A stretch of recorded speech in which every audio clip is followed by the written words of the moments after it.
Hello, bachcho. Let's read this question. So the given direction is each of this question contains two statements, a adjacent and a reason. Each of this question also has four alternative choices, only one of which is the correct. You have to select one of the codes A, B, C, D given below. Okay. So the given of A is adjacent is correct and reason is correct, and reason is a correct explanation for the adjacent. B में क्या given है? Adjacent is correct, reason is correct, reason is not a correct explanation for adjacent. C में given है adjacent is correct and reason is incorrect. D में given आपका assertion is incorrect and reason is the correct. Okay, so the given assertion क्या है? Two particles moving in the same direction में move कर रहे हैं, do not lose all their energy in a completely inelastic collision. Okay, reason में क्या given है? Principle of conservation of momentum hold true for all kind of collision. Okay, तो चलिए बच्चों अब हम इस क्वेश्चन को स्टार्ट करते हैं. तो देखिए बच्चों इस क्वेश्चन का की कॉन्सेप्ट आपका लिख सकते हैं. The key concept of this question इस क्वेश्चन का की कॉन्सेप्ट लिख सकते हैं. देखिए यहाँ पर हमें इनइलास्टिक कोलिजन ही बताना है और क्या बताना है आपका प्रिंस कंजर्वेशन ऑफ मोमेंटम बताना. ओके, तो देखिए हम इनइलास्टिक कोलिजन को लिख लेते हैं. इस क्वेश्चन का आपका की कॉन्सेप्ट लिख लेते हैं. Okay, inelastic collision is the key concept of this question. Okay, तो देखिए बच्चों इनइलास्टिक कोलिजन होता है क्या?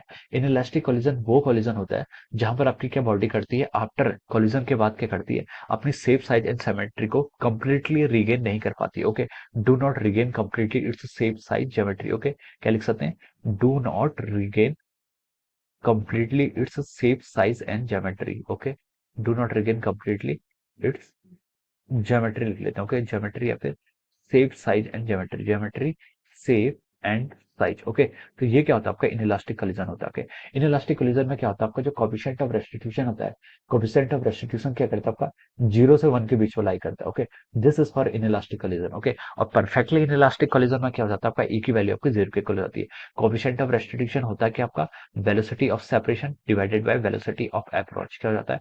वेलोसिटी ऑफ सेपरेशन या फिर velocity of approach divided by velocity of approach. Okay, this is called our inelastic collision. Elastic collision में क्या होता है? देखिए आपकी जो टोटल एनर्जी होती है, टोटल एनर्जी तो आपकी कंजर्व ही रहनी है क्योंकि सिस्टम पर आपका इंटरनल फोर्सेस ही लग रहे हैं, एक्सटर्नल फोर्स जीरो है. एक्सटर्नल फोर्स जीरो है तो हम बोल सकते हैं मोमेंटम आपका कांस्टेंट रहेगा. और क्या करेगा आपकी टोटल एनर्जी क्या रहेगी? आपकी टोटल एनर्जी आपकी कांस्टेंट रहेगी. ओके, हम यहाँ से बोल सकते हैं. ओके, तो देखिए अब हम यहाँ पर स्टेटमेंट की तरफ मूव करते हैं. अब हम क्या करते हैं? एजर्शंस की तरफ मूव करते हैं. ओके, तो देखिए आपको एजर्शन में क्या गिवन है? एजर्शन में आपको गिवन क्या हुआ है?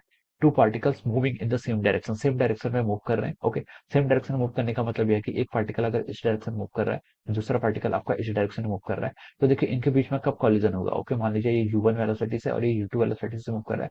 जब आपका u1 क्या होगा? आपका u2 से ग्रेटर होगा. इसी केस में आपका कॉलिजन क्या पॉसिबल है? ओके, तो देखिए two particles moving in the same direction do not lose all their energy in A completely inelastic collision. Okay, ये अपनी टोटल एनर्जी को लूज नहीं करते इन ए कंप्लीटली इनइलास्टिक कॉलिजन. ओके, तो देखिए ये स्टेटमेंट आपका करेक्ट है. ओके, और ये डू नॉट लूज के आपकी टोटल एनर्जी क्या रहती है? आपकी कंजर्व रहती है. भले वो आपका इनइलास्टिक कोलिजन का भी क्या हो केस हो, टोटल एनर्जी आपके सिस्टम की कंजर्व रहती है. लेकिन हाँ, काइनेटिक एनर्जी क्या होती है? इनइलास्टिक कोलिजन आपकी डिक्रीज हो जाती है. हम बोल सकते हैं for inelastic collision. Inelastic collision के लिए क्या जाता है आपका जो आपकी फाइनल काइनेटिक एनर्जी होती है in elastic collision. Okay, for inelastic collision. Okay, for inelastic collision हम क्या बोल सकते हैं? जो आपकी क्या होती है फाइनल काइनेटिक एनर्जी होती है, it must be lesser than our initial kinetic energy. Initial analytic energy से लेस हो जाती है क्योंकि यहाँ पर क्या होता है आपके डिसिपेशन होते हैं. क्या होता है आपके डिसिपेशन होते हैं. तो हम बोल सकते हैं एडजस्टमेंट से आपका क्या करेक्ट है. ओके, अब देखिए आपका गिवन क्या है? गिवन रीजन क्या है आपका? Principle of conservation of momentum hold true for all kind of collision. Okay, ये भी आपका बिल्कुल करेक्ट है. ओके, अगर हम क्या कर लें पूरे टू बॉडीज जो हमारे दो पार्टिकल्स हैं इनको हम सिस्टम कंसिडर कर लें तो आपका यहाँ पर नेट एक्सटर्नल फोर्स कितना होगा?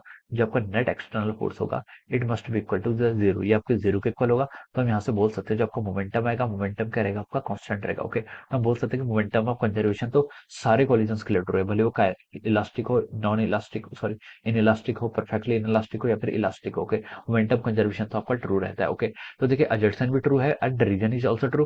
बट रीजन क्या है? उसका करेक्ट एक्सप्लेनेशन नहीं है. क्या है? करेक्ट एक्सप्लेनेशन नहीं है किसका? एडजर्सन का. क्यों नहीं है? क्योंकि देखिए इसमें हम एनर्जी की बात कर रहे हैं. एनर्जी की बात कर रहे हैं कि do not lose all their energy in the completely inelastic collision.